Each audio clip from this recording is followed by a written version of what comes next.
안녕하세요. 꿈을 꾸는 마루, 꿈을 담는 라디오, 꿈마루 라디오의 진행자 박종만입니다.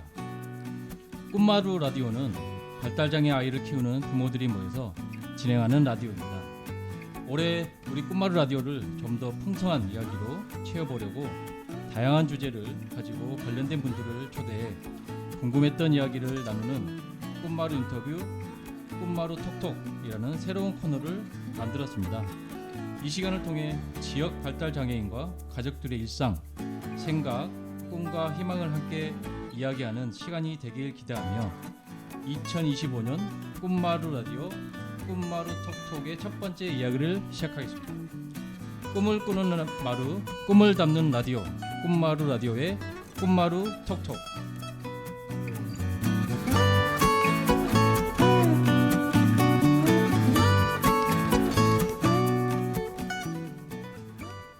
네, 25년이 푸른 뱀의 해라고 한 게 며칠 전 같은데 벌써 3월 중순이라니 정말 세월이 빠른 것 같아요. 아무것도 한 게 없이 3달 반이 후딱 지나갔습니다. 날씨도 점점 따뜻해지고 요즘 갑자기 좀 쌀쌀해졌죠.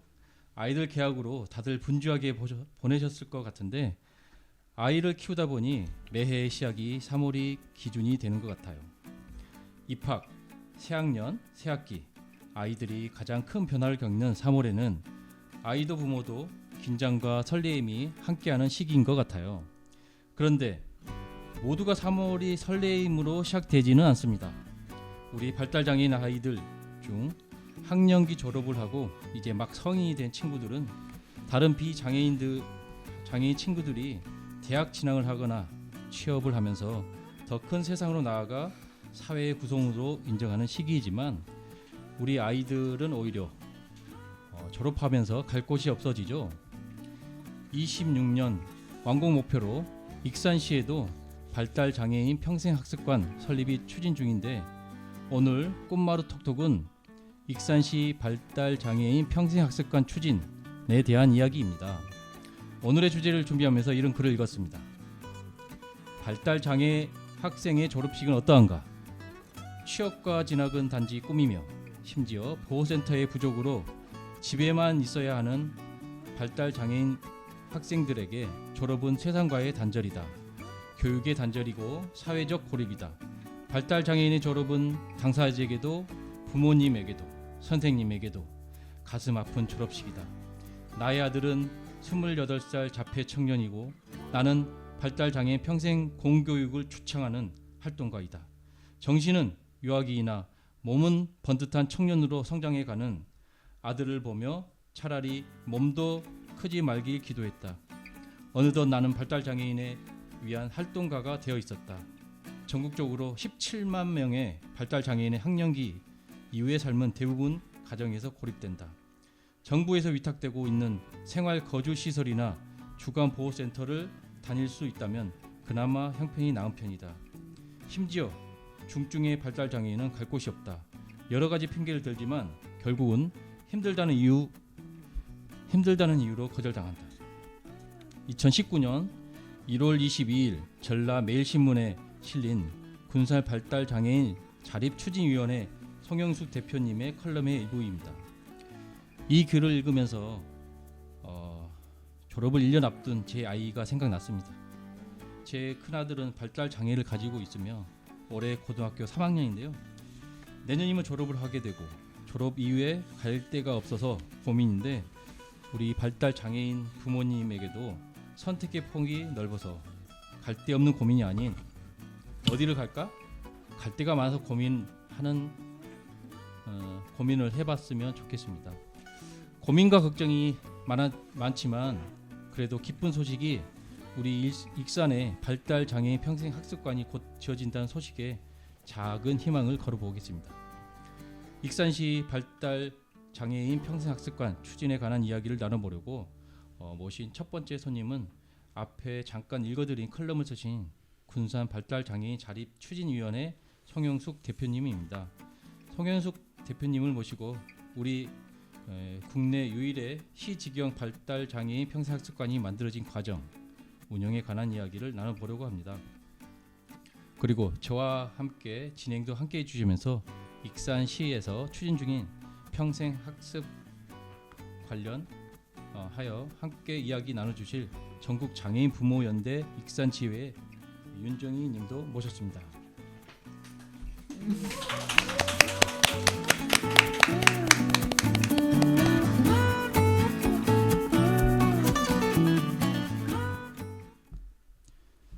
네,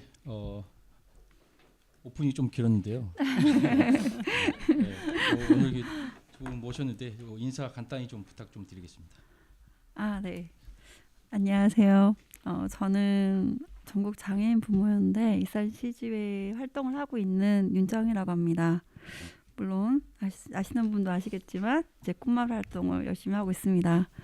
오늘 이렇게 모시게 된 우리의 첫 초대로 오신 송영식 대표님을 인사를 좀 받아볼까요?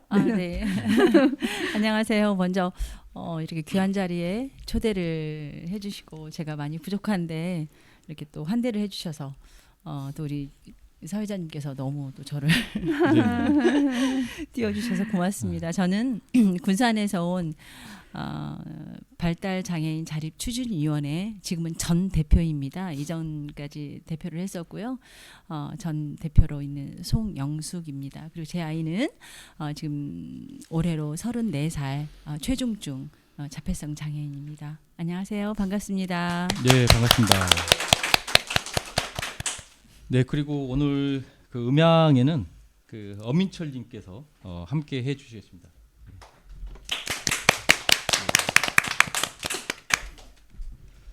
네, 그 윤정희, 손영숙 대표님 모두 시간 내주셔서 정말 고맙습니다. 특히 그 송영숙 대표님 군산에서 이렇게 와주셔서 정말 감사하고요. 그 오프닝 멘트에서 그 소개해드린 글이 2019년 쓰신 글이더라고요. 네. 예, 약 한 6, 7년 정도 된 것 같은데 네. 그 6, 7년 전에 이제 28살이었던 아이가 올해는 한 35 정도 됐었던 것 같은데 네. 예, 아드님 요즘 어떻게 지내고 계신지 궁금하고요. 네. 아드님에 관한 잠깐 소개 좀 부탁 좀 드릴 수 있을까요? 우리 아이 이름은 김정훈이고요.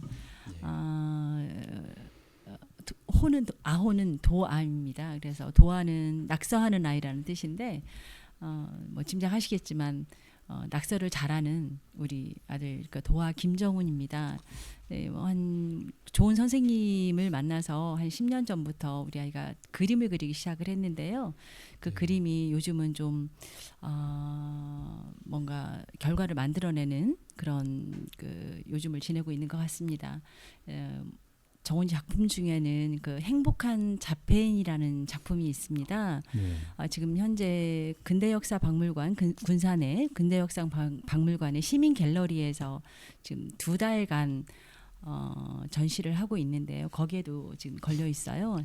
네, 행복한 자폐인이라고 이제 우리 정훈이가 지었는데 그야말로 행복하게 잘 지내고 있습니다. 근데 그게 지금 오늘 뭐 이 이슈가 발달장애인 평생학습관의 그 건립에 대한 그리고 운영에 대한 그런 이슈 여서가 아니라 우리 아이가 이렇게 행복하게 된 계기 그리고 저희 부모 그리고 우리 가족이 이렇게 행복하게 된 계기는 뭐 좀 전에 우리 사회자님께서도 말씀을 하셨지만 학교를 졸업하면 학년기 이후에는 우리 아이들이 갈 곳이 없고 또 거절을 당하고 특히 이제 상태가 심한 그 중증의 아이들은 거절을 당하기 일쑤인 거죠.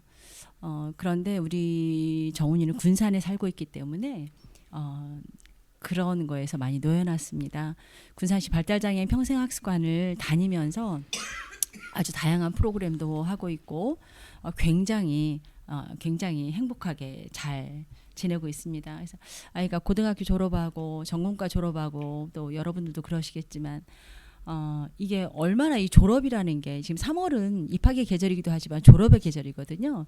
졸업을 할 때 얼마나 두려우세요. 얼마나 막막하시고 저도 또 그랬거든요. 네, 우리 군산에 있는 발달장애인 평생학습관 때문에 우리 정훈이와 정훈이 가족은 굉장히 행복하게 지내고 있습니다. 저희 익산도 빨리 왔으면 좋겠네요. 네. 네, 그러니까 뭐 기사를 찾아보니까 방금 대표님이 말씀하셨지만 김정우 작가님이 4월 27일부터 아까 말씀 두 달간 하신다고 하셨는데 군산 근대 역사 박물관 2층 네. 시민 열린 갤러리입니다. 네. 개인전을 하고 계신데 네. 뭐 청취자분들께서도 시간이 되시면 한번 꼭 가서 관람을 해보셨으면 하는 좋겠습니다. 고맙습니다.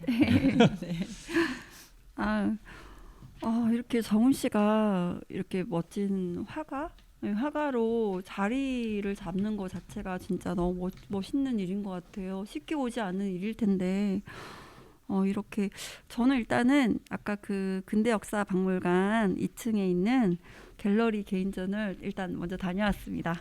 네. 고맙습니다.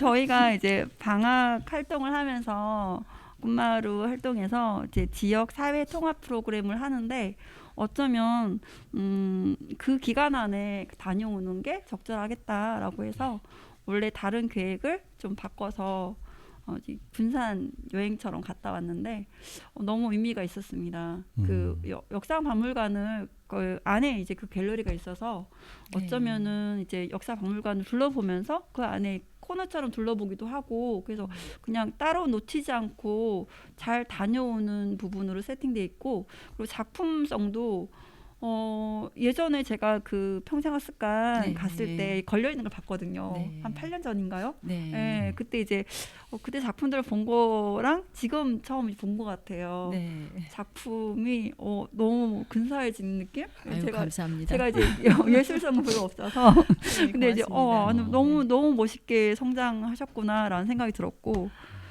이렇게 멋있게 잘 성장되도록 정말 많은 일이 있었던 것 같아요. 네. 혹여 뭐 이렇게 그 과정 중에 네. 어떠셨는지 그리고 이제 어쩌면 이제 그 과정 안에 분명한 거는 아까 언급을 하셨듯이 이제 졸업을 하고 정훈 씨가 분명히 바로 뭔가 이용할 수 있는 부분을 이용하거나 네. 자리를 잡을 수 있는 네. 어떤 지역의 역할들을 아직은 안 되어 있을 텐데 그 과정 중에 이런 부분까지 준비하신 걸로 보여지거든요. 네. 그래서 좀 어땠는지도 궁금했고 네. 그리고 요즘 최근에 이제 뭐 어떻게 지내는지도 조금 궁금합니다. 최근에는 지금 우리 발달장애인 부모님들이 대부분 이제 그 보고 계실 것 같은데요. 아시다시피 발달장애인은 저는 늘 이야기를 하지만 안타깝게도 난치가 아닌 불치라고 저는 항상 말씀을 드립니다. 우리가 희망 고문을 당하는 것보다는 빨리 인정하고 받아들이는 게 훨씬 더 우리 아이한테도 그리고 우리 가족한테도 좋은 일이 아닐까 싶어요. 우리 정훈이는 마찬가지로 지금도 최중증입니다. 최중증인데 제가 도아라고 이제 호를 이렇게 우리 정훈이 누나가 지어줬는데요. 한 이유도 그야말로 그냥 그림을 보시면 개발서발 낙서를 그리는 것처럼 보입니다. 네, 그런데 그 그림도 우리 정훈이가 뭐 뭔가를 좀 분출할 수 있는 그런 큰 계기가 동기가 됐다라고 하지만 가장 중요한 거는 학령기 이후의 교육의 연계성이라고 저는 보거든요. 그러니까 적어도 퇴행하지 않고 하루하루 조금 더 우리 아이가 좀 나아가고 있다라는 생각이 매일매일 조금이라도 나아지고 있다라는 생각이 들게 하는 그건 바로 교육이라고 봅니다. 그 교육이 평생 교육인 거죠. 그러나 모든 초점이 우리 발달장애인 권리보장 및 지원에 관한 법률이 나오기 이전에는 우리 발달장애인이라는 모든 초점이 다 돌봄으로 돼 있었어요. 돌봄과 복지로만 돼 있어서 굉장히 안타까웠는데 우리 그 발달장애인들도 매일매일 공부하면 매일매일 배울 수 있고 매일매일 더 나아질 수 있다라는 걸 우리 정훈이가 보여주고 있는 것 같습니다. 우리 정훈이는 정말 1급을 넘어 특급이거든요. 굉장히 상태가 안 좋은. 그런데도 이렇게 어엿한 지금 화가로서 그리고 지금은 굉장히 도전적 행동도 많이 감소가 돼 있고 그리고 언어도 굉장히 많이 좋아졌거든요. 그건 모두가 다 교육의 힘이라고 생각을 합니다. 그래서 익산시도 꼭 이렇게 제대로 된 발달장애인 평생 교육이 교육의 시스템이 이루어졌으면 하는 바람입니다. 그러면 네. 정말 최중증으로 볼 수 있는데 정말 네. 의젓한 네. 예술가로서 성장되어 있고 네. 제가 이게 찾아보니까 그 전시회가 좀 거의 청와대 쪽에서도 했고 네. 되게 중요한 전시로 다 활동하고 계시더라고요. 작가로서 네. 정말 그 평생학습관의 역할이랄까요? 정말 그 부분이 굉장히 컸던 부분이네요. 그렇죠. 네. 이제 일단 뭐 정훈이 미술 선생님 처음에 10년 전에 만났던 미술 선생님께서 끌어주신 게 일단 먼저 첫 번째 계기고요. 그 다음에는 아이가 이제 그림 활동이랄지 뭘 하려고 하면 좀 안정이 돼야 되는데 맞아. 안정이 되고 그리고 좀 인지가 되고 대화가 되고 소통이 돼야 되는데 그 부분에 대한 교육을 평생학습관에서 다 맡아주신 것 같아요. 물론 우리 아이가 명화학교를 졸업을 했는데 명화학교 선생님들께서도 굉장히 고생을 많이 하셨지요. 근데 그 명화학교 선생님들의 고생을 이어서 바톤을 이어받을 곳이 어디였느냐? 지금 현재 발달장애인 평생학습관이기도 합니다. 맞죠. 그리고 이제 우리 아들이 정말 운 좋게 저희 장애인 미술대전 전국 장애인 미술대전에서 뭐 연속해서 계속 수상을 하고 이제 그걸 이제 계기로 해서 청와대에서 초청 전시도 했고요. 또 바로 직전까지는 세종 그 정부종합청사에서도 초청 전시를 했고 그리고 또 세종 그 국립도서관에서도 지금 초청 전시가 지금 2월달에 끝났습니다. 그러니까 이렇게 우리 아이 같이 정말 특급의 가장 중요한 발달 장애인조차 이렇게 할 수 있는 것은 우리 국가가 포기하지 않고 그리고 사회가 포기하지 않고 부모가 또 선생님이 포기하지 않고 평생 정말 평생토록 교육을 이끌어주는 그 힘이 아닌가 싶습니다. 네. 그러니까 평생 교육 그 말씀을 들으니까 새삼 중요하다는 생각을 좀 들게 됐고요.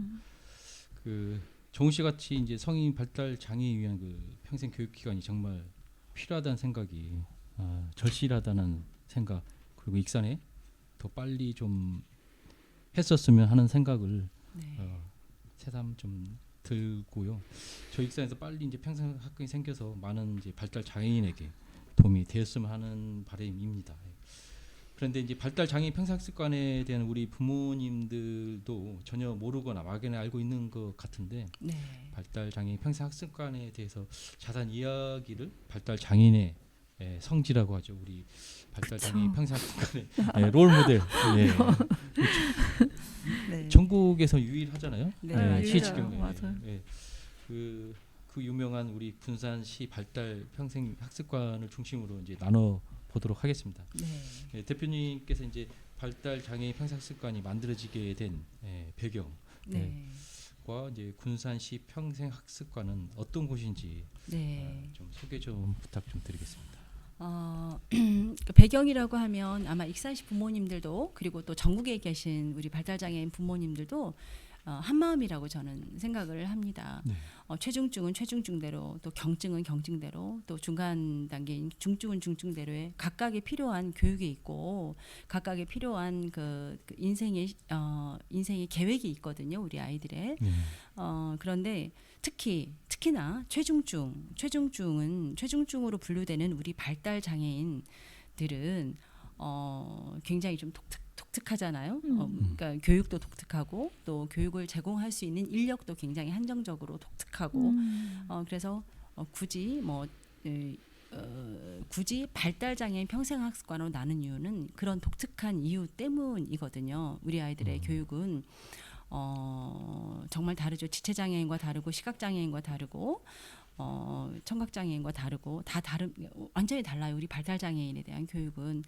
근데 그런 요구 그리고 우리 아이들의 그 퇴행을 막고 나아가서 좀 발전적으로 우리 아이들이 제대로 좀 인간답게 좀 살게 할 수 있는 그 역할을 좀 해주는 게 우리 부모의 마지막 소원이 아닐까라는 마음으로 같이 출발을 했습니다. 익산 윤정희 대표님 계시지만 익산과 전주와 군산이 저희가 같이 지금 한 8년 전에 같이 출발을 했는데 안타깝게도 익산은 지금도 이렇게 많은 이야기가 오가고 있는 중이고 군산은 반대로 지금 8년째 계속 정말 잘 운영을 하고 있습니다. 어쨌든 그 배경은 이런 부모님과 발달장애인 당사자들의 요구에 의해서 시작을 하게 됐고 저희가 2011년도에 군산시에 요구를 했습니다.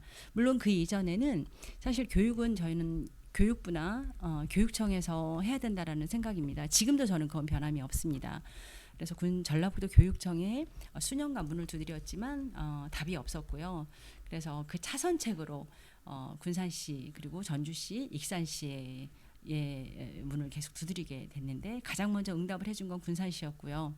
그래서 2011년도에 저희가 군산시에 공식적으로 요구를 했고 2012년도 1년 만에 군산시가 오케이를 했습니다.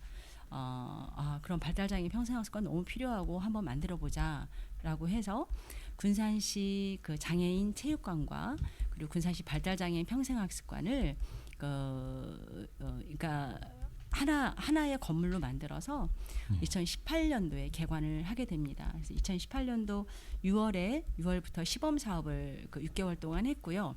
그리고 2019년도 부터 정식으로 운영을 했는데 지금까지 굉장히 정말 잘 전국에 아주 좋은 모델로 롤 모델로 잘 운영이 되고 있습니다. 네. 네. 그리고 이제 덧붙여서 말씀을 드리면 지금 현재 군산시 교육지원과에 특수 평생학습계라는 거를 따로 만들었어요. 우리 발달장애인 평생학습관을 위해서 또 발달장애인들의 그 평생 교육을 위해서 군산시에서 계를 하나 만들었는데 그게 특수 평생 학습계입니다. 그래서 거기 계장님께서 센터장으로 나와 계시고 또 행정 인력도 또 2분이 더 나와 계시고요. 특수교사는 지금 7분이세요. 그리고 보조교사 5분이고 영양사분 따로 계시고 식당에서 조리하시는 분 따로 계시고 그리고 간호사 선생님 이제 우리 아이들 위급한 시기에 간호사 선생님 따로 나와 계시고 그렇게 잘 운영을 하고 있고요. 덧붙여서 말씀을 드리면 이제 특수교사 선생님들 그러니까 특수교사들 인건비를 제외하고 군산 시비 100%로 1년에 한 11억 정도를 쏟아붓고 있습니다. 그럼 대상자는 누구냐라고 이제 궁금해하실 텐데 대상자는 지금 현재 평생학습관에 우리 다니고 있는 우리 발달장애인 분들은 52명이세요.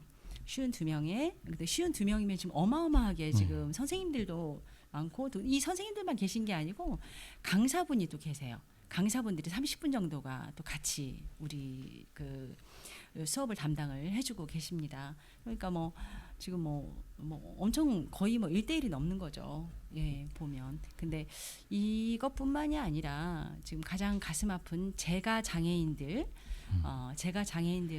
우리 발달장애인 평생학습관이 에서 강사를 양성을 해서 일주일에 2번씩 파견해서 수업을 해주시고 계시고요. 굉장히 여러 가지 좋은 사업을 하고 있습니다. 그러니까 저희가 처음에 생각했을 때 발달장애인 평생학습관이 그냥 몇 명, 52명만의 그러니까 발달장애인 평생학습관이 아니라 군산에 있는 발달장애인, 제가 장애인을 포함한 군산에 있는 모든 발달장애인의 교육과 복지의 허브 시스템을 갖추는 그런 곳이었으면 좋겠다라는 게 됐는데 지금 한 3년 전부터 그게 완벽하게 구축이 된 것 같습니다. 그래서 저희가 개관하자마자 생활 거주 시설에 있는 군산에 3개의 생활 거주 시설이 있거든요. 거주 시설에 있는 그분들이 다 오셔서 발달장애인 평생학습관 그리고 장애인 체육관을 이용하시고 프로그램을 이용을 하시고 또 생활 거주 시설이나 주간보호센터, 주간활동 지원 서비스에 저희가 강사를 또 파견을 해서 저희 프로그램을 또 이제 오시지 못하는 그런 상황이 되면 저희 강사 선생님이 가셔가지고 이제 프로그램을 진행을 해주시는 그런 시스템으로 해서 이제 완벽한 군산의 허브 역할을 하고 있다. 라고 자부하고 있습니다. 네. 얘기를 들어보면 이게 운영부터 해서 네. 설립부터 해서 운영부터 해서 이게 쉽지 않고 할 게 너무 많은 것 같은데 네. 지금 익산도 이제 내년에 이제 완공이 되거든요. 네. 근데 지금부터 준비를 철저히 해야 되겠다는 생각이 좀 들게 되거든요. 네. 익산시하고 저희 이용자들 부모님들하고 더 많은 미팅이라든가 네. 이런 부분에 대해서 좀 더 많은 그 활동들 그런 것들을 좀 해야 되겠다는 생각이 네. 너무 많이 지금 이게 운영이라는 게 이게 말처럼 이게 향후 계획까지 막 이런 거를 생각하려면 시에서도 만만치 않을 것 같고 그런 생각을 좀 많이 좀 하게 되는 것 같습니다. 대단하신 것 같습니다. 아닙니다. 아닙니다. 아, 예. 저희 군산 씨가 대단하죠. 아. 네, 네.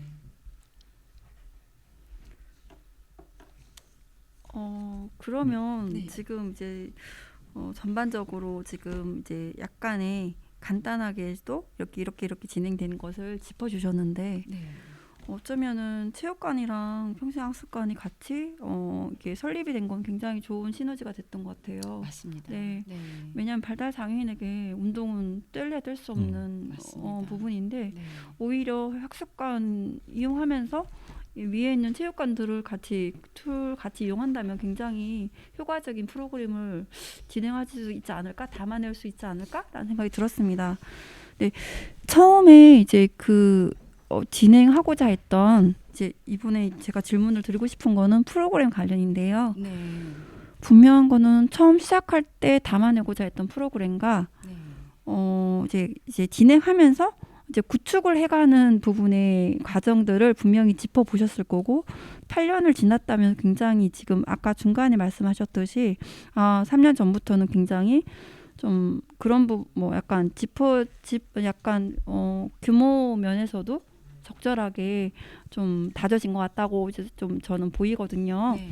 그러면 군산만의 이제 직영으로 운영을 하고 군산만의 뭐 특화된 어떤 프로그램의 소개라든가 아니면 이제 이건 진행해 보니까 굉장히 좀 좋았던 부분의 프로그램이다라는 것들이 또 있으실 것 같아요. 그리고 또 어찌 보면은 우리가 이제 발달 장애인의 평생 교육은 정말 조금 이제 점점점 장애 영역은 전문화되어지고 세분화되어져야 된다고 생각합니다. 처음 우리나라가 적어도 이제 장애랑 영역과 비장애 영역으로만 투 트랙으로만 생각하는 부분에 좀 단순한 구조였다면 현재는 개별의 약간 전문성을 강한 장애 복 서비스가 이루어져야 된다고 생각합니다. 그렇다면은 이 부분에 대해서 아마도 이제 그 프로그램은 이제 세부적인 부분이기도 하고 첫째 질문, 두 번째 질문은 아마 그 추구했던 영역별 모델 이런 것들이 뭐 예를 들면은 처음에는 그냥 기본 일상을 해봤는데 뭐 어떤 거는 어떤 부분을 분야를 좀 넓혀서 뭐 진로까지 뭐 직업까지 뭐 진행됐다 이제 예를 들면 뭐 이런 부분이 좀 있었을 것 같아요. 네. 먼저 군산 씨만의 특화된 프로그램인지는 저는 아직은 제가 확인을 하지 않아서 모르겠지만 자랑할 만한 프로그램은 좀 전에도 말씀을 드렸듯이 저희가 2018년에 개관을 하면서 가장 먼저 했던 것이 가슴 아픈 생활거주 시설의 그 시설 이용인들을 저희가 밖으로 끌어냈다라는 거죠. 그분들을 끌어냈고 그리고 또 그곳이 어떻게 보면 굉장히 폐쇄된 공간이란 말이죠. 근데 그 폐쇄된 공간을 열게 했다라는 게 가장 큰 의미가 있는 것 같습니다. 가장 먼저 했던 겁니다. 그래서 말씀드렸듯이 강사 파견을 하고 꾸준히 그 친구들을 관리를 하고 그리고 저희가 또 지원을 해줌으로 해서 지원을 해주니까 또 관리 감독을 할 수 있는 또 권한이 또 생기고 발달장애인 평생학습관이 그래서 오히려 그분들의 그 삶의 질이 훨씬 더 좀 좋아지지 않았나 이런 것이 군산에 가장 자랑할 만한 것이고요. 그다음에 그 영역별이라고 말씀을 하셨는데 아마 우리 대표님께서 말씀하신 영역이라는 것은 중증과 경증과 그러니까 경증, 중증, 최중증의 그 영역을 말씀을 하시는 것 같은데 맞습니까? 아니요. 그러면 어떤 그렇게 영역이라면 네. 그냥 우리 그 평생 교육 안에서 뭐 문화예술, 인문교양 이렇게 주제가 영역이 되어 있는데 이제 그런 부분에서 분명한 거는 굉장히 우리가 롤모델로 가지고 좀 바라보는 부분에서 이걸 직접 운영을 해오면서 아마 이게 약간 구축돼 가는 게 있을 것 같아요. 네. 네. 그리고 아까 얘기한 뭐 그 체중 중증 뭐 이런 거에 대한 부분도 뭐 같이 포함해도 됩니다. 네. 네. 네. 네. 먼저 저희가 그 발달장애인 평생교육도 그렇고 그리고 비장애인 평생교육도 그렇고 모두가 기본적으로 6대 영역을 기반으로 해서 갑니다. 뭐 아시다시피 기초문해나 직업능력 향상 그리고 문화예술, 인문교양, 또 시민참여, 학력보완이 있는데요. 우리 발달장애인 평생학습관은 일단 기본적인 조건이 학령기를 졸업한 성인들, 성인들이 만 18세 이상의 성인들이 들어올 수 있는 곳이 발달장애인 평생학습관이어서 일단 학력 보완에 대한 교육은 저희는 조금 이제 밀어놨고 그다음에 이제 뭐 이런 기초문해랄지 뭐 직업이랄지 뭐 교양이랄지 문화예술 이런 부분 같은 경우는 전반적으로 저희가 프로그램이 쉬운 5개가 있습니다. 쉬운 5개 프로그램을 매년 저희 이용인들이 수강생들이 이걸 선택을 하게 되는 거죠. 근데 대부분 선택을 하는 걸 보면 거의 그 활동이 많아요. 그러니까 뭐 외부 활동도 많고 외부로 나가는 그런 뭐 사회적인 활동도 많고 그리고 체육 활동이 굉장히 많습니다. 근데 이제 그거를 이제 잘 이렇게 이 부분은 너무 치우쳐 있으니 잘 조절을 하는 게 이제 우리 특수교사 선생님들의 이제 몫이고요. 그래서 그 55개 프로그램 안에서 굉장히 프로그램이 풍부하죠. 그 프로그램 안에서 저희가 잘 운영을 하고 있고 이제 또 아까 제가 좀 잘못 이해했던 거 경증, 중증, 최중증의 친구들의 앞으로 그 진로에 대해서도 저희가 경증 친구들은 그 수강생들은 직업교육을 뭐 다른 곳하고 연계도 시키고 직업교육을 잘 시켜서 우리 평생학습관 안에서도 저희가 취업을 시킵니다. 경로장애인과하고 연계를 해서 몇 명 정도 지금 제가 알기로 3명인가 4명인가 저희 그래요? 평생학습관에서 취업을 하고 있고요. 좋네요. 다른 기관에서 저희가 취업을 내보내고 있습니다. 네, 그렇게 근데 최중증은 취업을 하기에는 좀 곤란하니 네, 열심히 공부를 시키고 있는 것 같습니다. 네. 그리고 영역이 진짜 다양하네요. 네. 범위가 네. 어떻게 보서는 이제 아까 사전에 말씀을 처음에 이렇게 풀어냈을 때 말씀하신 것처럼 우리가 이제 그 졸업 후에 발달 장애인의 어떤 삶 속에서 뭔가 역할을 하는 부분이 이 한가한 그 평생학습이라는 주제인데 발달 장애인 평생학습 여기 주제에서 처음에 도입을 이렇게 하고 난 생각에는 그냥 무조건 돌봄만 바라본 거죠. 근데 기본 돌봄의 주제를 가지고 바라보는 영역과 어떻게 보면은 특수 교육, 그러니까 이 특별한 교육에 대한 부분을 좀 배경을 갖고 가니까 이 영역을 구축을 하는 것을 굉장히 그냥 뚜렷하게 갖고 계신 것 같았어요. 네, 맞습니다. 그 교육 제공 인력은 정말 무엇보다도 중요합니다. 네. 지금 처음에 발달장애인 평생학습관에 뭐 대부분의 곳이 사회복지사 선생님들이 계시는데요. 사회복지사 선생님들이 하실 수 있는 일이 있고 또 우리 특수교사 선생님들이 하실 수 있는 영역이 저는 다르다라고 봅니다. 사회복지사 선생님들은 주로 이제 돌봄의 위주 그리고 물론 뭐 매니저 역할을 할 수는 있겠지만 우리 아이들이 정말 스펙트럼이잖아요. 예. 굉장히 뭐 천인 천색을 가지고 있는 우리 친구들, 우리 발달장애인들인데 이 친구들의 특성을 그 개개인의 특성을 잘 이해를 해가면서 교육을 접근을 하고 이걸 제대로 뭔가를 좀 생산적인 거를 그 아웃풋을 끌어내기 위해서는 그야말로 전문가가 필요하지 않을까요? 예, 네. 그래서 교육 제공 인력을 익산도 발달장애인 평생학습관이 이제 내년에 지어진다고 하니 저는 가장 먼저 좀 신경을 써야 될 거는 교육 제공 인력과 그리고 운영의 주체를 가장 신경을 쓰셨으면 맞습니다. 좋겠습니다. 네. 맞습니다. 정말 중요한 말씀하신 것 같습니다. 네. 네. 지금 이거 들어보면 뭐 다양한 프로그램들이 안정적으로 이제 운행될 수 있고 이용자들의 목소리 기울이고 운영에 반영하는 것이 매우 인상적이라고 할 수 있겠습니다. 진짜 뭐 다양한 집에서 하는 애들 파견까지 해가면서 그 친구들 끌어내고 하는 거가 굉장히 인상적인 것 같은데요.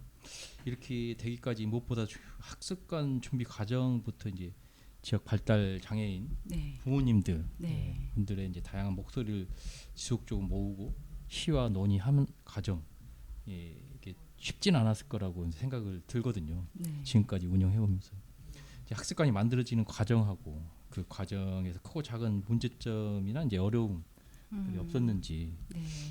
상당했을 것 같은데 그런 애로사항이나 그런 게 좀 듣고 싶습니다. 네, 저희가 초기 단체명은 장애인 평생교육 설립 추진위원회였습니다. 그래서 약자로 장평위라고 이제 저희가 2009년부터 활동을 했는데요. 이제 지금은 왜 발달장애인 자립추진위원회냐? 이제 평생교육 기관이 설립이 됐으니 이제 그건 이제 더 이상 필요가 네. 없고 이제 우리 발달장애인에 대한 자립 그리고 발달장애인의 그 노년기를 준비를 하자라고 해서 발달장애인 자립추진위원회 그걸 약어로 해서 발자취라고 이제 저희가 명명을 하고 있습니다. 근데 우리 단체를 처음에 설립을 할 때는 저희가 이제 부모님들 마음에 그러니까 마음에 맞는 부모님들 그 마음이 뭐냐면 일단 기본 조건은 뭐 발달장애인이어야 되겠죠 자녀분이.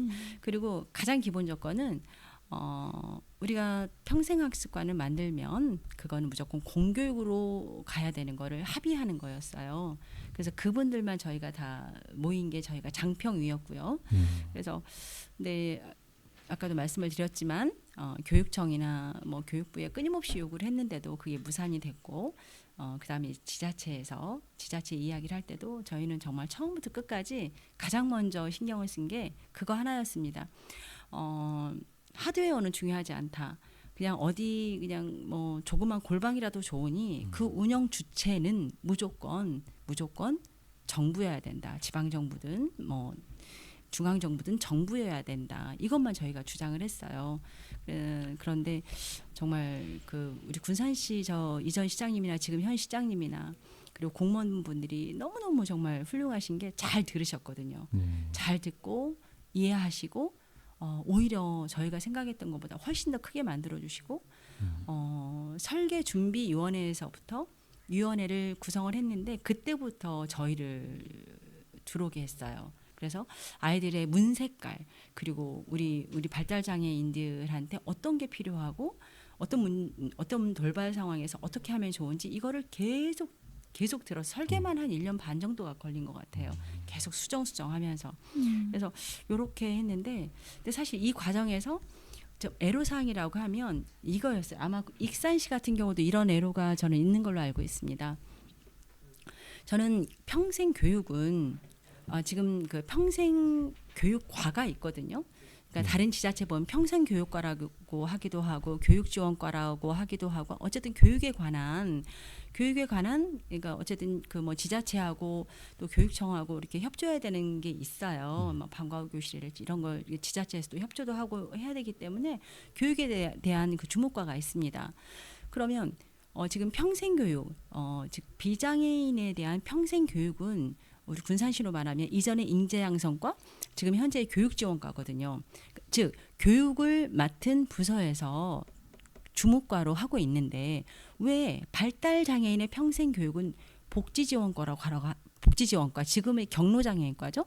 왜 거기로 가라고 하는지 장애가 붙었다고 해서 왜 우리 아이들의 교육은 우리 발달장애인의 교육은 왜 돌봄으로 가야 되는지 저는 그게 이해가 안 됐습니다. 근데 우리 군산시도 마찬가지로 초기에는 장애니까 당연히 그때는 복지지원과였습니다. 복지지원과로 주목과로 해야 된다. 우리는 안 된다. 그때 당시 인재양성과로 해야 된다. 인재양성과가 평생교육을 담당을 하고 있었으니 우리는 그럴 수 없다. 인재양성과로 가자라고 해서 그게 좀 굉장히 좀 힘들었습니다. 그게 좀 힘들었는데 그걸 좀 꾸준히 설득을 하고 설명을 드리는 과정에서 뭐 합의를 도출을 할 수 있었고요. 그래서 지금 현재는 교육지원과에서 저희 업무를 모두가 담당을 하고 계십니다. 예, 그게 좀 어려웠고 이제 또 하나 이제 좀 어려웠던 이제 부분은 뭐냐면 어머니들의 그 패배 의식이었어요. 우리 어머니들은 우리 아이들을 키우면서 아픈 아이들을 키우면서 그동안 너무너무 다 다쳤죠. 여기에서 그러니까 뭐 심지어는 그렇잖아요. 우리 가까운 가족 시댁에서도 좀 다치고 네. 마음을 다치고 친정에서도 마음을 다치고 친구한테도 마음을 다치고 맞아. 사회에 다 마음을 다치잖아요. 학교에서도 마음을 많이 네. 다쳤어요. 심지어 특수학교로 보내면서도 굉장히 엄마들이 막 눈치를 보고 전전긍긍하면서 보냈잖아요. 네. 그래서 기본적으로 패배 의식이 있는 거예요. 안 될 거야, 안 될 거야라는 게 이 부모님들 제가 끌어모으고 이 부모님들을 설득하는 과정이 굉장히 힘들었던 네. 것 같아요. 이거 할 수 있다. 아니 안 된다. 이거 무슨 뭐 우리가 이걸 어떻게 할 수 있냐라는 거를 설득하는 과정이 가장 힘들었던 것 같습니다. 네. 네. 그 외에는 군산시 공무원분들이 뭐 진짜 성인들이세요. 그분들은 진짜 정말 참 그분들은 상 줘야 될 것 같아요. 네. 너무 공무원 그 군산시 공무원님들 네. 칭찬을 많이 하시는데 네. 네, 익산 그 군산시 네. 부모님들도 대단한 것 같습니다. 아유, 저희는 맞아요. 저희는 워낙 이게 당연한 네. 수요자고요. 저희는 네. 그 역할을 네. 아마 바람직하게 짚어오고 그걸 추진한 부분의 배경이 분명한 거는 어머님들의 마음이지 않을까 맞습니다. 생각이 듭니다. 네, 네. 네, 이야기를 들어보니까 평생 학습관의 준비부터 함께 이제 군산 부모님들이 새삼 대단하다는 생각을 들게 되고요. 그렇다면 이제 우리 익산에도 이제 들어설 네. 건데 네. 지금 어떤 상황인지 좀 궁금한데요. 네. 윤정희 대표님이 지금까지 익산의 추진이 네, 어떤 제가 이제 일인지 좀- 현황을 조금 살펴보니까요. 네, 뭐 이미 이제 공지된 내용으로 보이는 걸로는 네, 네. 익산시는 거의 발달 장애인 수가 네, 굉장히 많아요. 음, 인구수에 비례해서 2,500여 명이 됩니다. 네. 그리고 익산시는 아마 2026년을 개관 목표로 하고 있습니다. 네, 네, 내년이죠. 그래서 아마도 이제 작년에 그 기본 실시 설계 이 네. 용역을 마치고 네, 이 부분을 이제 그거 심사한 그 업체에 맡겨서 용역을 네. 끝냈고 아마 이제 발표까지는 끝나고 그걸 이제 다 수렴해서 올해 이제 착공이라고 그러죠. 착공을 진행하는 걸로 알고 있습니다. 네. 그렇다면은 이제 시작은 참 오랫동안 네. 걸리면서 들어왔는데 이거에 관한 그 센터와 같은 부지에 네, 발달 장애인 특화 사업장 구축도 병행 추진을 하고 있었습니다. 발달 장애인 특화 사업장은 네, 2022년도에 선정된 공모 사업인데요. 네, 예, 장애인 기업 종합 지원센터 이쪽에서 이제 국비가 아마 18억이라고 들었습니다. 그걸로 전액 국비로 건립을 해서 그 기간 후에 시로 기부 체납이 된다고 얘기를 들었거든요. 그래서 이거는 이제 제가 이 정보는 작년에 시에서 공식 발표한 내용을 제가 지금 전달하고 네. 있습니다. 네. 현재 이제 곧 이제 이 익산시가 이런 걸 준비하면서 초창기 저희랑 이야기를 나눌 당시에 네. 네, 간담회랑 이런 당시에는 이게 이걸 어디서 이제 담아내느냐 아까 지금 말씀하신 정말 그 과 네. 진행하는 과가 되게 중요했어요. 그래서 저희는 이제 그 부분을 그 시장님하고 얘기할 때도 처음에 시장님께 이걸 전달 이제 이런 설립이 필요하다고 설명할 때도 그 과를 평생 교육을 하고 있는 과에서 와서 네. 진행해야 된다고 여러 번 설명을 했는데 네. 익산시의 입장은 제가 이제 전달받는 걸로는 예산으로 구축이 어려우니 자꾸 딜레이가 되니 이 부분에 대해서 중간 과정이 좀 있었습니다. 그래서 과가 현재 우리 경로 장애 쪽으로 되어 있습니다. 현재는 경로 장애과에서 이게 맡아서 담당하고 있고 이거 이제 설계 용역이 끝났으니까 올해 이제 건립이 될 텐데 저희는 이제 이 부분이 어떻게 풀어나가야 될까 하는 고민이 좀 있긴 합니다. 네, 그래서 저희는 이제 이 과정에서의 좀 어려움이 좀 보이긴 해요. 지금 이제 저희가 바라는 롤모델로 갔을 때는 군산시의 이제 그 스타팅 배경이랑은 좀 차이가 나는 편이 있는 네. 것 같고, 그리고 아까 얘기를 전달받은 거 보니까 2011년도에 이야기 나누고 1년 정도의 이제 그 기간을 지나서 시에서 아예 그 부분을 약간 해보자라고 했다는 부분이 굉장히 잘 진행되어졌던 시작이었구나라는 생각이 들었습니다. 예, 현황은 현재 민간 위탁 쪽으로 약간 보이거든요. 근데 확실하게 네. 뭘로 하겠다는 이야기는 안 하십니다. 시에서는. 네, 근데 입장 발표는 하지 않았지만 예, 보이는 거는 좀 그렇게 보이는 걸로 해서 우리가 시 지경이 되도록 노력을 하려면은 지금 현황에서는 어떻게 풀어나가야 될까 하는 생각이 좀 오늘 이 자리에서 좀 이야기 나누고 싶습니다. 네. 좀 어렵죠? 어떠세요, 대표님? 지금 그러니까 익산시 부모님들 그리고 익산시 발달 장애인 그 당사자분들이 원하시는 모델이 지금 군산시 모델인 건 맞으신 네, 거죠? 이게 정확하게 말씀드리면은 네. 저희가 이 최근에 정말 현재 상황에서 또 변화가 있으니까 한번 빠르게 한번 부모님들 대상으로 한번 설문조사를 해봤습니다. 네. 예, 거의 90% 넘게. 예, 그 나머지 프로는 좀 그 시 관계자들이 하는 것 같은 느낌. 아니 부모라면은 당연히 안정적인 모델을 바랄 수밖에 없습니다. 네. 그렇죠. 뭐 네. 익산시 부모님들한테 그런 그 설문조사를 해서 90% 이상이 나왔다라고 네. 하면 아마 전국의 부모님들도 다 거의 99% 이상은 바람이죠. 다 그렇게 네. 나올 겁니다. 그러나 왜 그럼에도 불구하고 왜 계속 민간 위탁이냐라는 거를 생각을 해볼 필요가 있죠. 효율성 때문에 그런 거겠죠.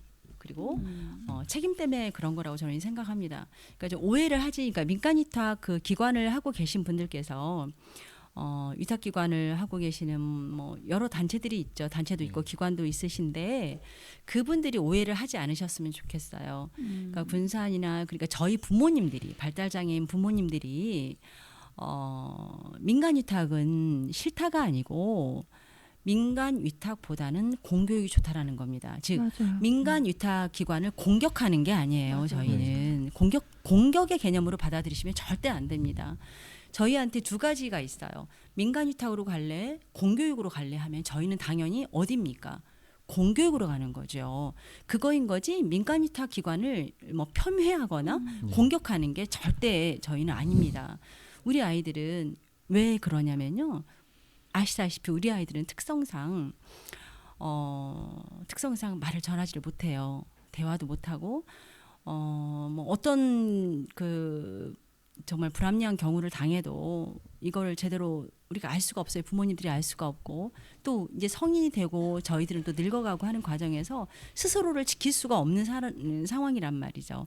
그런데 그러면 좀 더 안전한 건 뭐냐? 물론 그럼 공교육이라고 해서 꼭 안전하냐? 지금 학교에서도 사고가 많이 나오고 심지어 뭐 얼마 전에 학교 선생님이 뭐 애를 칼로 찔러 죽였는데 이런 건 어떻게 설명할 거냐라고 하는데 그건 물론 그럴 수 있습니다. 그럴 수 있지만 우리 발달 장애인이 그동안 겪었던 것 중에는 민간 위탁에서 일어난 학대나 그런 방임이나 폭력 이런 게 너무너무 우리한테는 너무 많이 익숙한 거죠.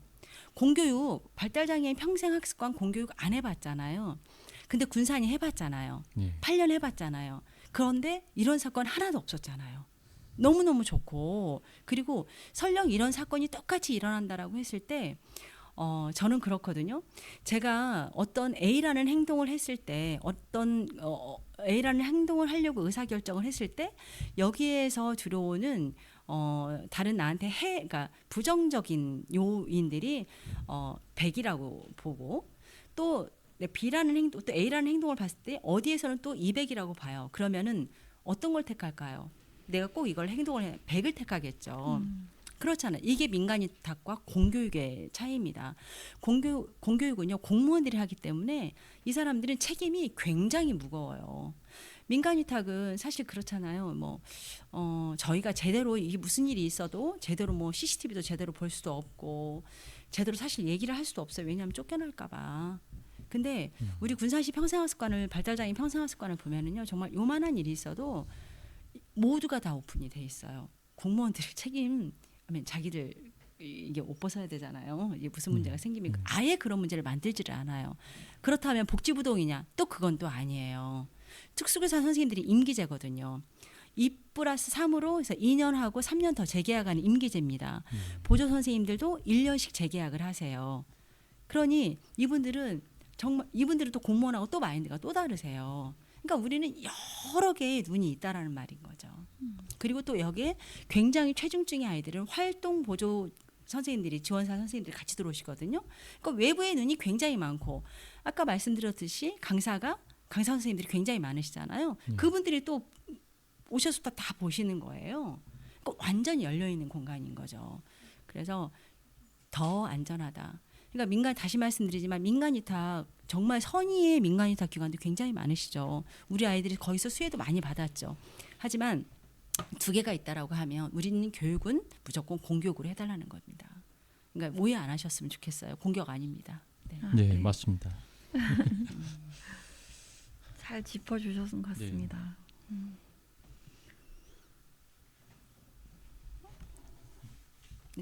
제 차례인가요? 예. 제가 이제 질문을 하려던 걸 미리 저희 송 대표님께 말씀하셔가지고. 아 그래요? 네. 네. 제가 너무 앞서갔나요? 이거 죄송합니다. 아니요 정말 적절하게 다 준비를 해오셔가지고 알아서 척척해 주시니까 사회자가 있어도 너무 하고 싶 죄송합니다. 아니 너무 지금 막 좀 하고 싶은 이야기가 너무 많은데 또 이제 시간이지라 지금은 이제 좀 마지막으로 진행할까요? 네네. 마지막으로 이제 우리 저희 아이들이 이제 성인기가 되었어요.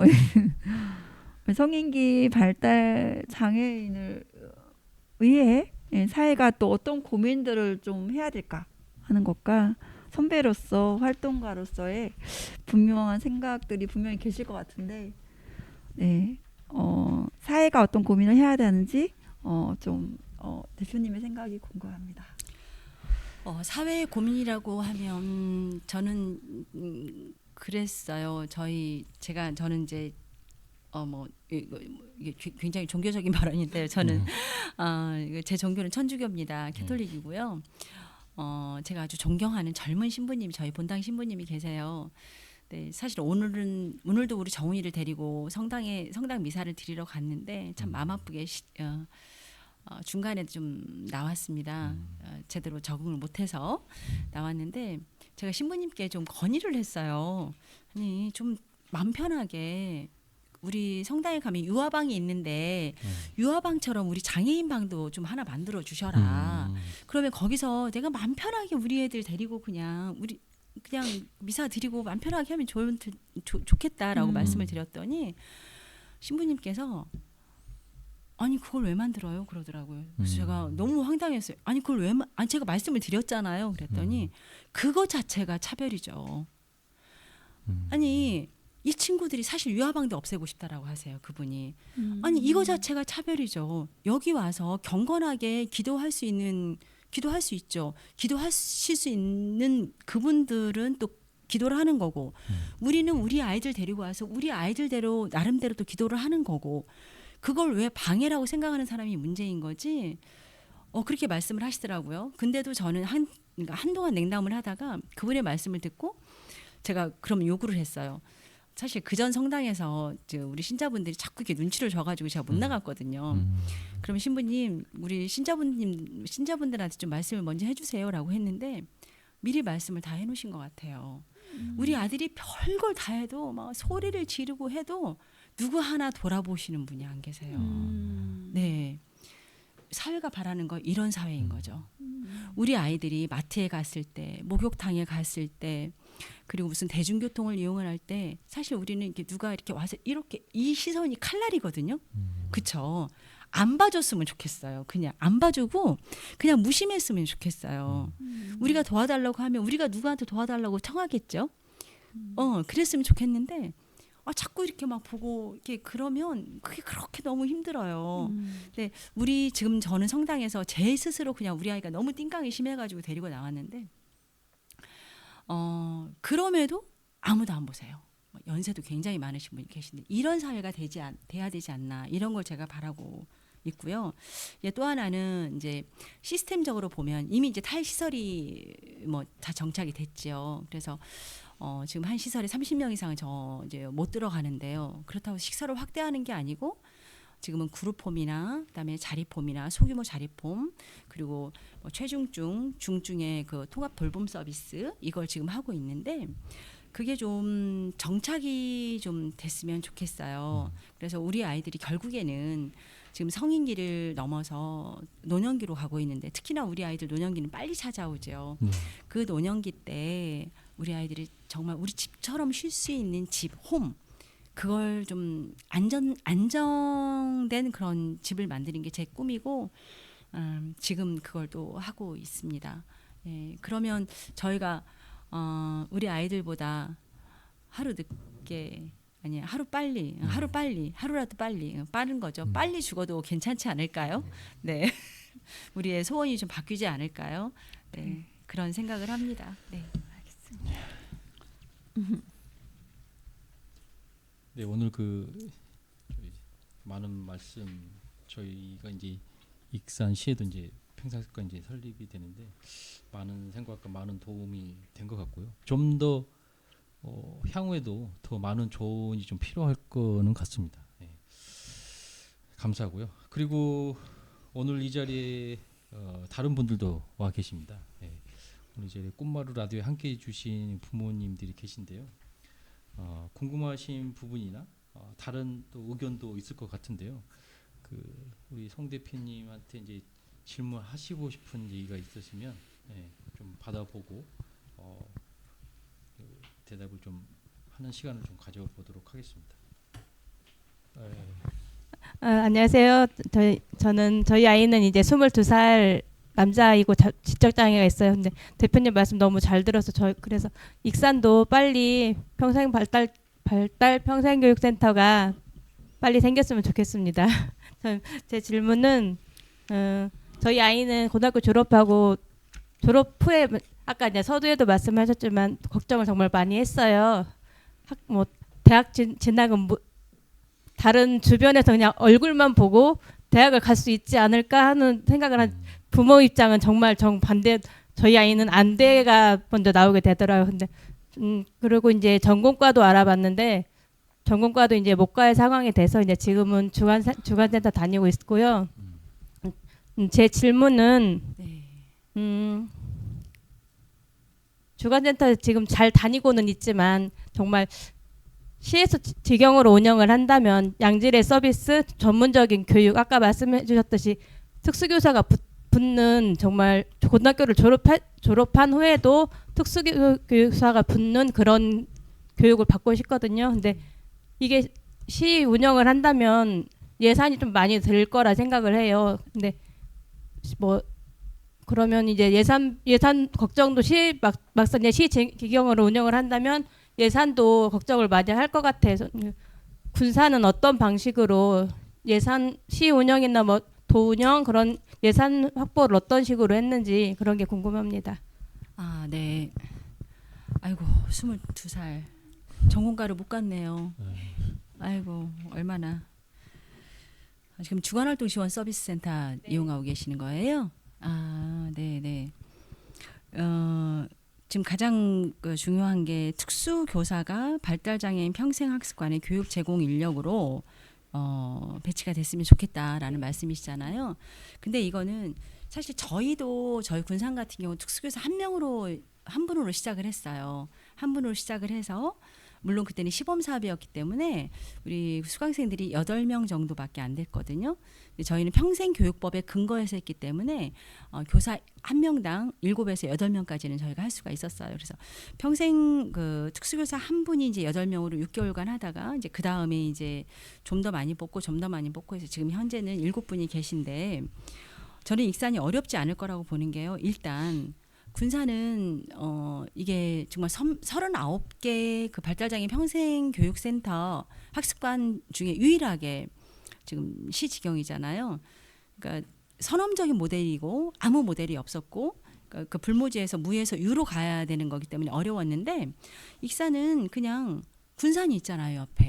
옆에 있고 이 예산은 저는 그렇게 생각을 합니다. 물론 저는 공무원도 아니고 아무도 아니지만 우리 군산 같은 경우를 보면 그냥 응당 당연히 우선적으로 하는 거죠. 그러니까 이 외에도 뭐 계속 예산이 많이 들어가는 게 많아요. 저희는 지금 100% 10이거든요. 아까도 말씀을 드렸지만 특수교사 인건비 빼고 다 10, 그러니까 11억이 들어가요. 1년에. 그러니까 특수교사 인건비까지 하면 거의 한 15, 6억 되지 않을까요? 지금 7분이니까 아마 그 정도 되지 않을까요? 뭐 한 20억 가까이 되나요? 그런데 이 외에도 들어가는 게 굉장히 뭐 소소하게 들어가는 게 굉장히 많거든요. 많은데 이 부분에 대해서 한 번도 시에서 이걸 삭감을 해본 적이 없는 것 같아요. 그러니까 시의회나 시 공무원 분들이 이제는 당연히 가장 먼저 우선적으로 지급을 해줘야 되는 거지.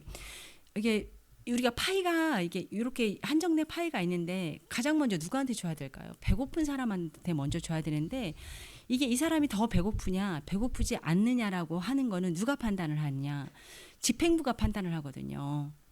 군산시장이 판단을 하고 군산시 공무원들이 판단을 하는 거예요. 그 판단에 우리가 우선이 돼 있다라는 거죠. 그래서 예산 걱정은 안 하셔도 돼요. 예, 익산시 재정 자립도하고 군산시 재정 자립도하고 거의 비슷하거든요. 15% 조금 넘어요. 그래서 부모님들이 예산 걱정할 필요는 없는 것 같습니다. 의지의 문제인 거지. 그리고 특수교사를 어떻게 이렇게 배치를 이거는 군산 모델 그대로 따라서 해달라고 하시면 돼요. 익산이 군산보다 모자란 게 어디 있어서 뭐가 있어서 부족해서 이렇게 말씀하시면 될 것 같습니다. 네, 감사합니다. 네. 네, 다음 분. 아버님들은 없으신가요? 네. 네, 저는 지금 고3 발달장애인 두고 있는 박시우 엄마입니다. 네, 군산 발달장애인 평생학습관이 익산시 발달장애인 부모 롤모델입니다. 네, 익산시와 저희가 포기하지 않고 단합이 잘 돼서 시지경으로 갔으면 합니다. 그러기 위해서는 저희는 공공 운영하는 시지경 체계를 원합니다.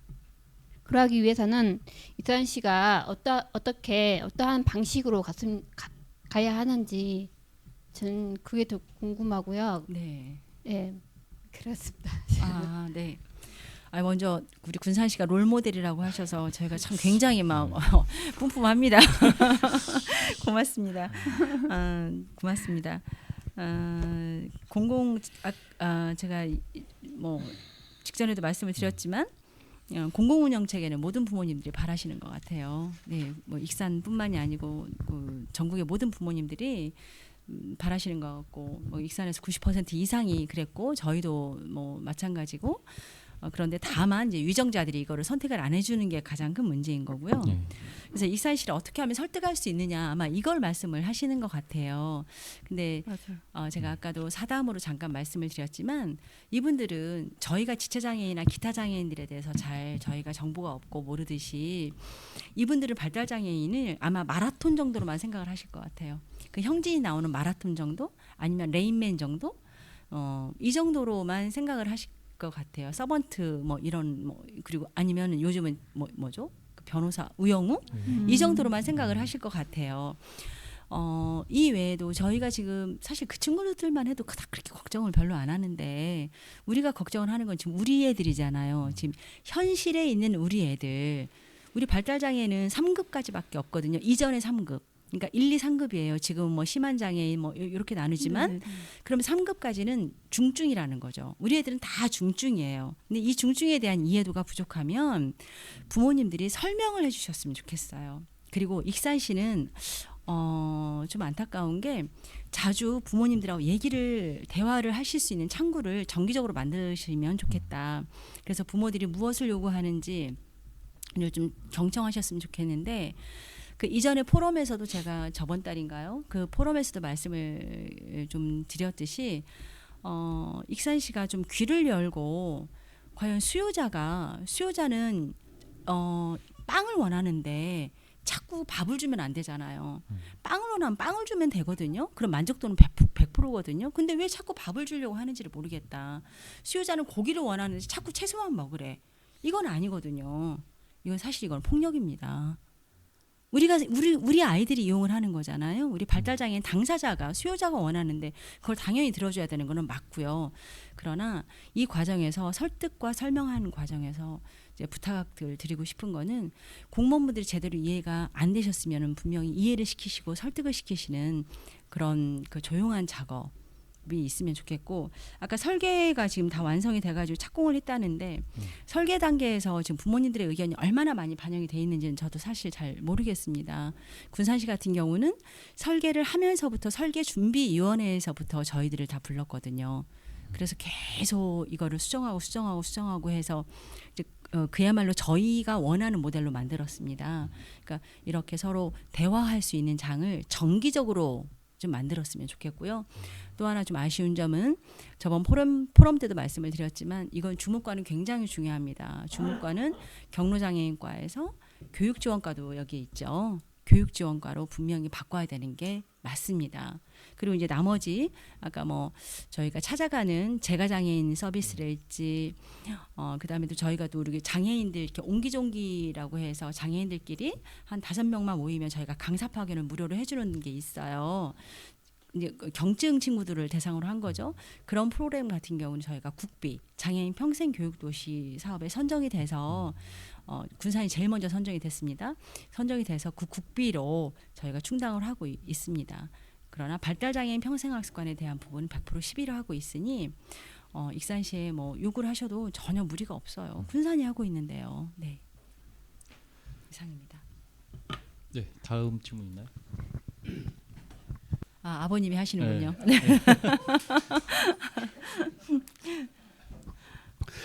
저는 이제 간단할 것 같은데 2011년도부터 이게 그 평생 그 학습관을 추진하려고 노력하고 네. 2012년에 군산에 결정을 하고 네. 근데 최종 이제 그 오픈은 2018년이면 네. 그래도 2012년에서 18년 동안 한 네. 6년 정도 이렇게 네. 설계가 들어가고 여러 가지 작업이 네. 있었을 텐데 네. 그 사이에 지금 설득을 하신 거잖아요. 그 군산시 공무원이라든지. 네. 근데 그러면서 그 혹시라도 지금이라도 그 군산시에서 아니면 네. 공무원들이 네. 좀 어려워하거나 아니면 이걸 다시 민간으로 이렇게 바꾸자고 하는 말들은 안 나오는지 그리고 혹시 또 이제 그 군산에 있는 다른 이제 위탁 업체들도 있고 네. 뭐 어떤 저희 익산 같은 경우도 뭐 그런 위탁 업체들도 있고 해서 네. 그런 분들이 아니 뭐 계속 이렇게 왜 그 직영으로만 하는지 하는 그런 불만들은 안 나오는지 현재는. 네.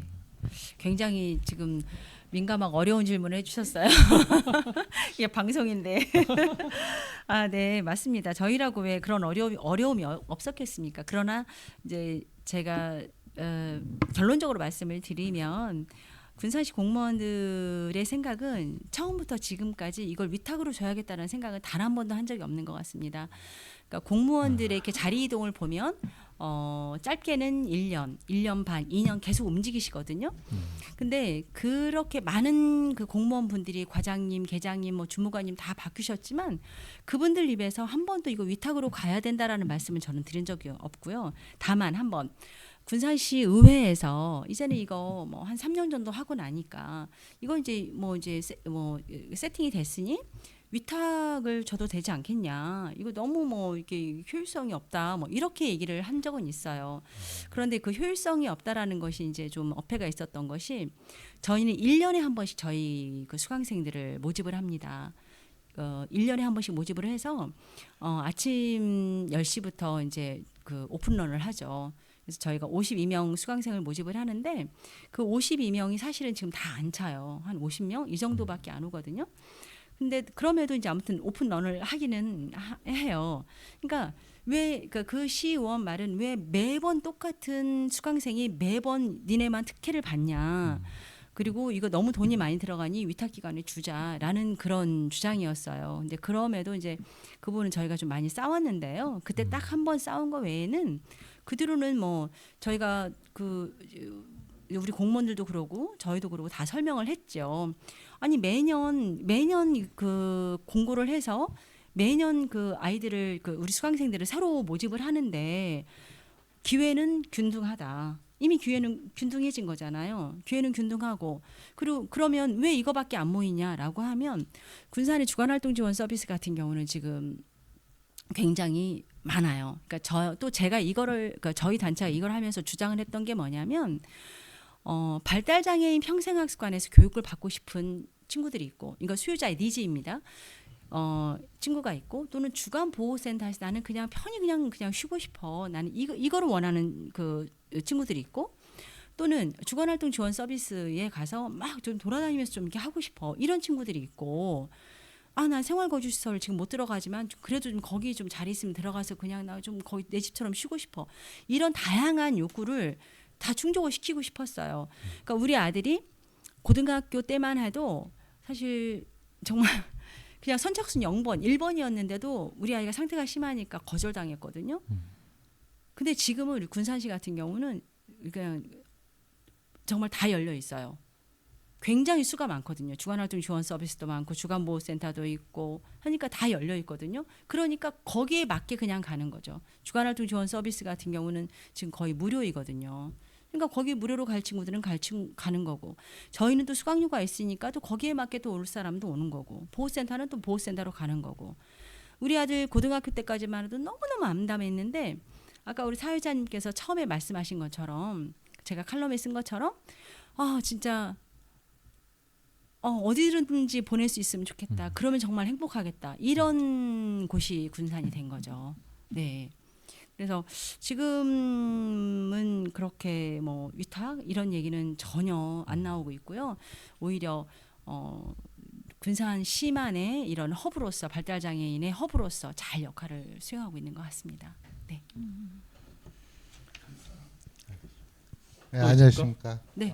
또 있으십니까? 네. 네. 네. 엔지니어로 지금 막 됐는데 다름이 아니고 저는 엄연서 아빠 엄인철이라고 합니다. 네. 다름이 아니고 대표님을 진작부터 한번 만나뵙고 싶었어요. 아유 영광입니다. 왜냐하면 유일무이하게 지금 네. 전국에서 혼자 그렇게 힘들게 해서 싸우셔가지고 그 평생 자립센터를 설립을 하신 거잖아요. 익산도 지금 그 단계에 가기 위해서 어떤 고통의 수단을 갖고 있는데 저는 대표님한테 바라고 싶은 게 그거예요. 저희들한테. 그러니까 그걸 이루기 위해서 부모들이 어떻게 해야 하는가. 부모들이. 네. 네. 그러니까 솔직히 부모들은 아까도 서두에 대표님 얘기했듯이 패배의식이 젖어 있잖아요. 그래서 제가 일을 하다 보면 우리 아이들을 정말로 너는 어디 가도 피해만 입히니까 집에만 가둬놓고 그렇게 방임하고 그렇게 하다 보니까 우리 아이들이 자꾸 이렇게 소태되고 그런 것이 많거든요. 근데 그것을 그 아이들을 끄집어내서 편하게 쉴 수 있게끔 하기 위해서 그 부모들이 가져야 하는 그 기본 마음이 준비를 갖춰야만이 그게 나올 것 같아요 밖으로. 그거를 이끌어내기 위해서 우리가 뭘 어떻게 해야 하는지 그걸 좀 말씀을 해주세요. 아유, 가장 질문 중에 가장 어려운 질문인 것 같습니다.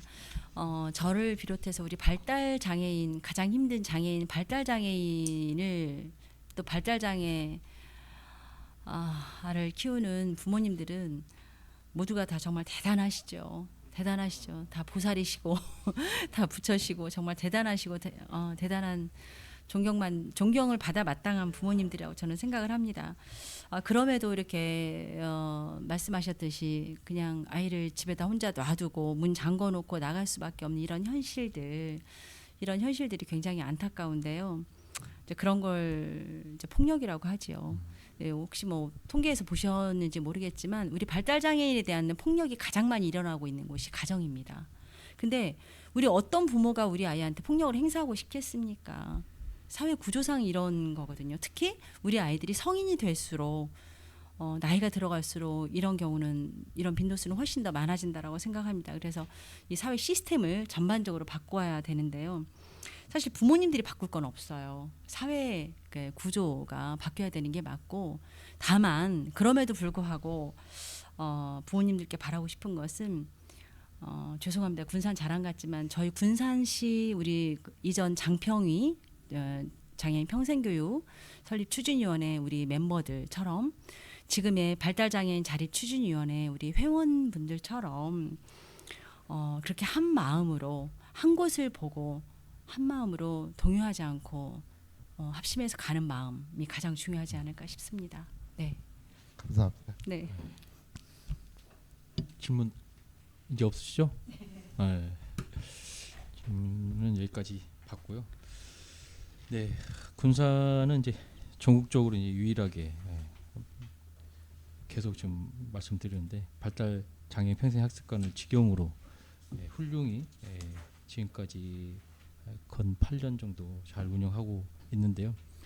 이제 바로 옆에 군산이 롤 모델이 있으니까 저희 익산도 초진부터 현재까지 운영에 대한 노하우를 이제 참고해서 우리 익산도 시 직영으로 운영될 수 있도록 지금부터라도 지속적으로 익산시에 요청해서 우리의 염원이 관철될 수 있도록 우리 모두 노력하겠다는 생각을 다시 한번 해보게 됩니다.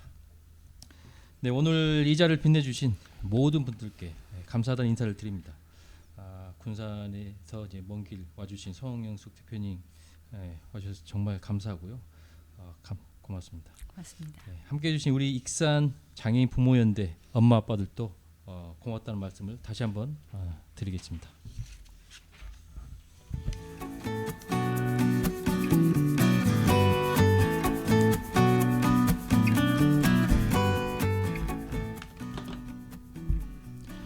우리 아이에게 희망을 줄 수 있는 곳이 바로 여기구나 싶었어요.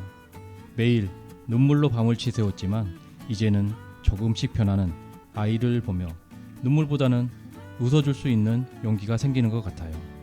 국가 예산 확보로 안정되게 군산의 학습관처럼 지역 학습관이 전국 곳곳에 운영되는 것이 발달장애 부모들의 꿈이자 희망입니다.